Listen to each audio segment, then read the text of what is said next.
जो कुछ गाजा में हो रहा है, जो कुछ गाजा में हो रहा है मेरे अजीज दोस्तों और बुजुर्गों, अपने सीनों पर हाथ रखकर सोचो।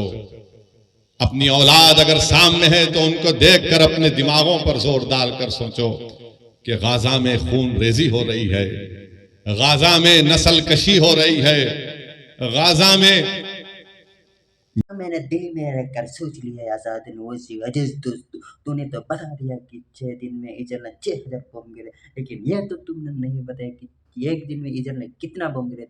यह भी बता देना चाहिए अजीज दोस्तों। इजराइल के बारे में तू तो इतना चिल्ला चिल्ला कर बताती है तो, लेकिन हमास के बारे में कुछ नहीं बोलता है तो हमास के बारे में, हमास के कत्ल के बारे में कुछ बोलिए, तभी तो हम तो अजीज दोस्तों तुमको मानेंगे, क्योंकि तो इतना बताती है हमास के बारे में तो नहीं बताती। लेकिन तो भारत में रहने वाले मुसलमान हैं, अगर मैं भारत का प्रधानमंत्री का साथ नहीं दे रहे, जो आतंकवाद का साथ दे रहे, वो भारत का मुसलमान नहीं हो सकता। भारत के लोग कांग्रेस ये 2024 का चुनाव करीब है, इन्होंने एक ये फंडा बना लिया क्योंकि ये बहुत बड़े मदारी है, इन्हें तो कहीं सर्कस में काम करना चाहिए राहुल गांधी को और केजरीवाल जी को। जो भी हमास का समर्थन कर रहा है वो मेरे लिए देश का गद्दार है, वो आतंकवादियों का समर्थक है। मैं ये कहना चाहता हूँ, कान खोल करके सुन लो, ध्यान से सुन लो। जो भारत को करना नमन छोड़ दे, उससे कह दो ये मेरा वतन छोड़ दे, और मजहब प्यारा है जिसे देश नहीं इस धरती में होना दफन छोड़ दे। अगर आतंकवाद के खिलाफ कोई भी देश डटकर खड़ा हो रहा है तो बिल्कुल सही कर रहा है, और आतंकवादियों की एक दवाई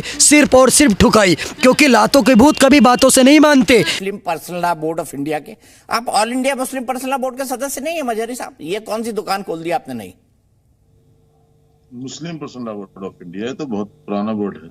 अच्छा, all India Muslim personal law board अलग है, वो नया है? नहीं, मुझे नहीं मालूम उसके बारे में। अच्छा, नहीं मालूम, चलिए कोई बात नहीं। दानिश कुरैशी जी बताइए, चलिए आपसे ही शुरू करते हैं। नूर अहमद साहब, मुझे बताइए कि क्या ये लड़ाई जो है जमीन की है या मजहब की? समझाइए जरा थोड़ा, क्या है ये इजराइल से लड़ाई, फिलिस्तीन की?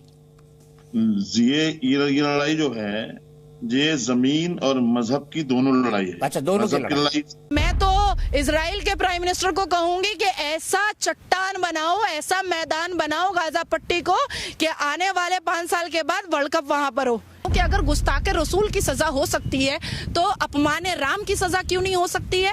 अपमाने भगवान की सजा क्यों नहीं हो सकती है? अपमाने सनातन धर्म की सजा क्यों नहीं हो सकती है? और इजराइल ने बहुत अच्छी बात कही है, एकदम एक पिता के स्वरूप कही है।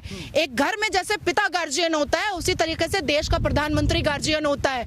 मुखिया के जैसा बात कहा है उन्होंने कि तुमने छेड़ा है, अब हम छोड़ेंगे नहीं। मेरा इस्लाम खतरे में है, मेरा इस्लाम खतरे में है। भैया कैसा इस्लाम है तेरा? तू तो खुद कह रहा है कि तेरा इस्लाम बहुत कमजोर है। सनातनी तो कभी नहीं कहते हैं कि मेरा धर्म खतरे में है, क्रिश्चियन तो कभी नहीं कहते कि मेरा धर्म खतरे में है, यहूदी तो कभी नहीं कहते कि मेरा धर्म खतरे में है, पारसी तो कभी नहीं कहते कि मेरा धर्म खतरे में।